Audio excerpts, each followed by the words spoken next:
一目会いてえな。今会ったら約束が違うもんな。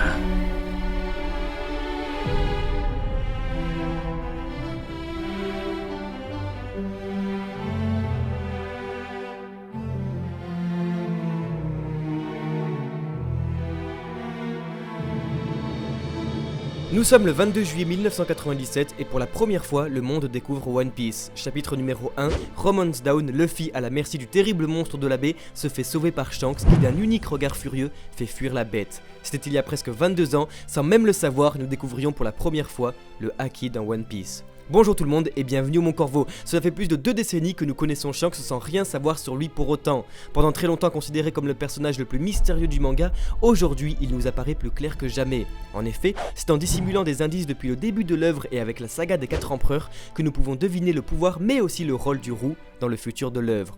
Car oui, aujourd'hui One Piece entre sur la dernière ligne droite de son histoire, la saga des 4 empereurs. Nom qui n'est pas donné au hasard, Luffy va devoir affronter un par un les Yonko pour progresser.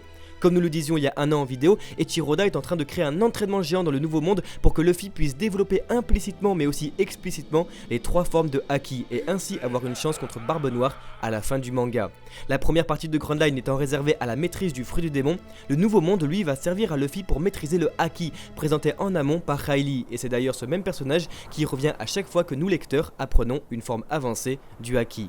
Chaque empereur va donc faire progresser Luffy, Big Mom sur Whole Cake pour l'observation avec Katakuri, ce qui fut le cas, et maintenant Kaido sur Wano Kuni pour l'armement avec Yogoro le Fleuri. Nous vous invitons donc fortement à regarder notre vidéo sur le sujet pour tout comprendre parfaitement, vous la trouverez en description. Il ne manque plus qu'alors que Shanks pour le Haki des rois car étant le dernier empereur à pouvoir faire progresser Luffy, Barbe Noire étant clairement réservé pour l'affrontement final. Un parallèle très intéressant peut être alors observé au chapitre 903. Le journal, avec comme gros titre le 5e empereur, fait le tour du monde et nous avons le droit aux réactions de Barbe Noire et de Shanks. Le premier remarque que Luffy n'a pas réellement le niveau, comme sachant qu'il lui manque encore de l'entraînement, alors que Shanks lui annonce clairement « Luffy, je suppose qu'on va bientôt se retrouver ».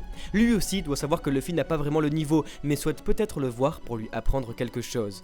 Si la saga des 4 empereurs est là pour faire progresser Luffy et le faire devenir l'homme le plus puissant du monde, et donc le futur roi des pirates, il devra alors apprendre à maîtriser le Haki des rois, car cette forme du fluide ne nous a pas encore dévoilé tous ses mystères. Rappelez-vous, nous sommes au chapitre 434, et Oda nous montre que Shanks peut abîmer la matière avec son Haki des rois. Voilà ce que nous pensons donc au Mont Corvo. Shanks n'a pas de fruit du démon et maîtrise au paroxysme les 3 formes de Haki, le rendant pratiquement invincible, car étant le seul humain normalement constitué parmi les monstres de puissance que sont les autres empereurs, Kaido et Big Mom étant des êtres spéciaux quasiment invincibles de naissance, et Barbe Noire possédant un corps inhumain comme présenté par Marco au chapitre 577. Et tout cela s'est confirmé le 20 janvier dernier quand dans le Shonen Jump est paru un article sur les 4 empereurs, où nous apprenions officiellement que Shanks ne possède pas de fruit du démon. Sans fruit du démon, le roux n'a pu devenir qu'aussi puissant en maîtrisant donc totalement les 3 formes du Haki. Et Shanks et Luffy se ressemblent, les deux sont des êtres humains normaux, et si l'un d'eux a pu devenir empereur sans être un monstre de naissance, cela veut dire qu'il peut apprendre à l'autre à le devenir. Le Haki des rois doit alors trouver une autre utilité que de simplement dégager une aura de charisme pouvant faire évanouir ceux qui n'ont pas une volonté aussi puissante. Il doit sûrement puiser sa force dans l'union avec les 2 autres. Imaginez le Haki de l'armement et de l'observation combiné au Haki des rois. Elle serait là la véritable différence, rendant Luffy le plus puissant du monde, légitime à devenir le roi des pirates. Combiner les 3 formes de Haki en une seule et ultime attaque en plus d'un fruit du démon permettrait de réaliser un coup invincible et il faudrait que quelqu'un puisse l'apprendre à Luffy. Une technique ultime que peut-être seul Roger connaissait et partagea avec celui en qui il voyait la nouvelle ère de la piraterie, celui à qui il a donné son chapeau. Shanks, comme Shanks pourrait le partager seulement au digne héritier de la volonté du Di, celui à qui il a donné son chapeau, Luffy. Voilà pourquoi son Haki des rois abîme la matière, voilà pourquoi il arrive à arrêter le coup de Barbe Blanche et que cela coupe le ciel en 2. Nous avions ici sûrement le plus gros clash de Haki de l'armement combiné à celui des rois.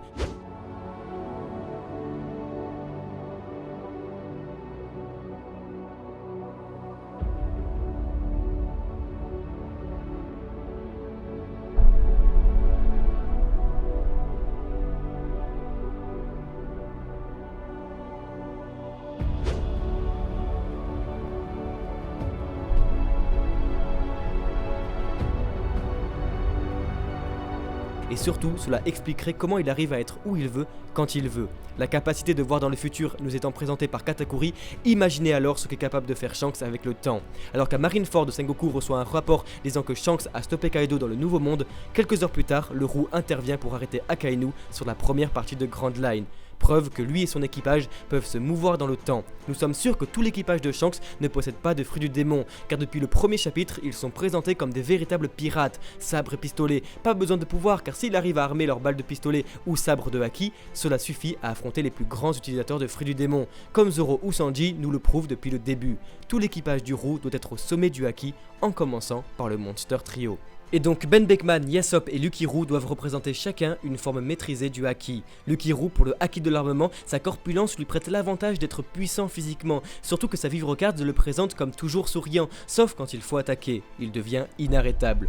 Yasopp, à l'instar de son fils, doit maîtriser parfaitement le haki de l'observation, pouvant voir dans le futur où se trouve sa cible et ainsi tirer à l'avance pour la toucher. Nous avons vu que Usopp commence lui aussi à deviner le haki de l'observation en lui lors de son attaque contre Sugar au chapitre 758, renforçant le lien père-fils. Et enfin, Ben Beckman, présenté aussi dans sa vibrocarde comme l'égal du roux, étant un des hommes les plus puissants du monde, nous le voyons bien comme un maître du haki des rois. Et ce n'était pas du bluff lorsqu'il tenait en joue Kizaru à Marineford. Ben Beckman doit alors lui aussi posséder une volonté et un charisme tel qu'il effraie les amiraux. Agissant comme des mini-boss, Shanks lui serait maître des trois formes, et une dernière chose confirme parfaitement cette théorie, qui est le parallèle créé avec Barbe Noire. S'il y a bien une cicatrice qui lui fait encore mal, c'est bien celle à son œil gauche. Il y a 2 ans, nous sortions notre théorie complète sur Shanks en affirmant que les deux sont destinés à s'affronter. Vous trouverez le lien dans la description. Oui, l'équipage de Shanks et celui de Barbe Noire sont mis en opposition, car Marshall D. Teach et son équipage nous sont présentés depuis le début comme des chasseurs de fruits du démon les plus rares, comme le démontre parfaitement le chapitre 926 avec le Sukesuke no Mi. 2 équipages opposés, l'un possédant donc les meilleurs haki et l'autre les meilleurs fruits. Oda nous l'avait déjà montré au chapitre 580, les 2 équipages se faisant face à Marineford, renforcés par un montage dans l'animé qui pourrait annoncer un affrontement entre les deux. 10 contre 10, exactement comme les Mugiwara. Serait-il alors possible que l'équipage de Shanks affronte Barbe Noire, représentant la personnification même du haki contre le fruit du démon? Shanks pourrait alors, comme l'équipage de Barbe Blanche durant la guerre de la vengeance, perdre à son tour.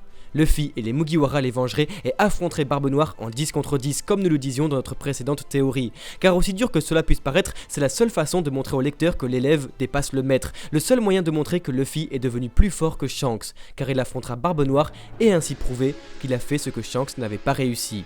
Et ce combat pourrait même arriver juste après la grande guerre de Wano Kuni, renforçant une nouvelle fois le parallélisme dans le manga, qui est que Oda recrée en miroir les aventures de Luffy à partir du chapitre 597, marquant la moitié de One Piece. Depuis, tout se répète étrangement jusqu'à même la future grande guerre de Wano Kuni, un procédé que nous expliquons entièrement dans notre vidéo sur le parallélisme, le lien est dans la description. Depuis le début, nous soutenons l'idée que Barbe Noire représentera l'ennemi shonen par excellence, car ayant mangé les 3 meilleurs fruits du démon de One Piece, le personnage étant toujours lié au chiffre 3, 3 fusils, 3 tresses, 3 têtes, 3 griffes, et donc 3 pouvoirs. Alors qu'il est le personnage qui nous a prouvé que manger 2 fruits était possible, alors pourquoi pas un troisième, le meilleur Logia avec à sa main droite le Yami Yami no Mi, et le meilleur Paramecia à sa main gauche avec le Gula Gula no Mi. Il ne manque plus que le corps. Barbe Noire pourrait très bien arriver à la fin de la guerre de Wano Kuni, après la chute de Kaido, comme à la fin de Marineford pour Barbe Blanche, volant le fruit de Kaido sous un drap noir, représentant sans aucun doute le meilleur Zoan du monde, car un dragon. Et que suit cela à Marineford ? L'arrivée de Shanks. Nous vous avons posé la question sur les réseaux sociaux et après avoir été des milliers à voter, le résultat était vraiment surprenant. La majorité des fans pensent que Shanks va bel et bien mourir avant la fin du manga. D'ailleurs, un gros bravo à vous, car en quelques minutes à peine vous avez mis Shanks en tendance française sur Twitter. Et il n'est pas rare, c'est même coutume dans les shonen neketsu, que le mentor du héros principal meurt, obligeant l'élève à se surpasser. De plus, cela permettrait à Luffy de garder son chapeau. Car est-ce que finalement ce ne serait pas décevant que Shanks reprenne son chapeau? Aujourd'hui, le Mugiwara représente Luffy, et personne d'autre. Voilà pourquoi Shanks doit mourir. De plus, dans One Piece, la mort est souvent l'élément perturbateur. La mort de Ace était en soi obligée pour que Luffy prenne conscience de la dangerosité du monde qui l'entoure. On aimerait donc aussi avoir votre avis en commentaire, partagez vos impressions, c'est important. N'hésitez pas à dire si vous êtes d'accord ou pas du tout avec nous, c'est toujours un plaisir de vous lire alors que vous êtes très nombreux à nous suivre. D'ailleurs, un gros merci là-dessus, en ce moment vous battez des records tous les jours en regardant de plus en plus nos vidéos et surtout à nous rejoindre sur YouTube, c'est incroyable. On pensait jamais faire autant parler de One Piece en France et tout ça c'est grâce à vous et ça fait qu'augmenter. Merci de vous être abonné à la chaîne, c'est tellement encourageant. encourageant. Et pour ceux qui nous découvrent avec cette vidéo, si notre travail vous plaît, vous pouvez vous abonner à votre tour et faire partie de l'aventure One Piece, car depuis plus de 3 ans, on est un peu comme une grande famille maintenant. Et vous savez quoi, c'est assez intéressant de se rendre compte en relisant le manga pour écrire nos vidéos que Shanks est clairement introduit comme un personnage à part. Chapitre 907, demandant à parler au Gorosei, c'est parce que c'est vous que nous vous avons accordé cet entretien. Chapitre 580, demandant à Sengoku de lui remettre le corps de Ace et de Barbe Blanche, puisque c'est toi, d'accord le roux. Est-ce que ce dernier connaît alors les secrets de ce monde? Il pourrait alors dévoiler à Luffy tout ce qu'il sait, car un jour, il nous faudra savoir, nous lecteurs, il faudra que l'on sache pourquoi Roger a donné son chapeau à Shanks, et pourquoi Shanks a sacrifié son bras pour Luffy. Et si le roux racontait tout cela avant de mourir, en donnant pourquoi pas l'emplacement du dernier Road Poneglyph pour rejoindre Raftel. Car rappelez-vous, sur 4, nous en connaissons seulement 3. Le dernier a disparu, et alors que nous pensions tous qu'il était le secret de Marie-Joie, finalement c'est peut-être Shanks qui le possède. Barbe Noire, le voulant, pourrait affronter Shanks pour obtenir la clé de Raftel et donc découvrir le One Piece. Mais une chose est sûre, Shanks est un des hommes les plus forts du monde, et le fait qu'il ne possède pas de fruit du démon pour l'aider le rend encore plus puissant. Nous sommes donc sûrs que l'équipage du roux sera d'une manière ou d'une autre celui qui entraînera Luffy une dernière fois avant d'affronter Barbe Noire. Les deux se retrouveront comme promis au sommet de la piraterie pour en finir une bonne fois pour toutes. Shanks pourrait mourir dans un combat de haki contre fruit du démon, mais Luffy, qui lui aura réussi à maîtriser les deux grâce à Riley, Katakuri, Yogoro et enfin Shanks, serait de taille à gagner contre Barbe Noire et devenir ainsi le roi des pirates.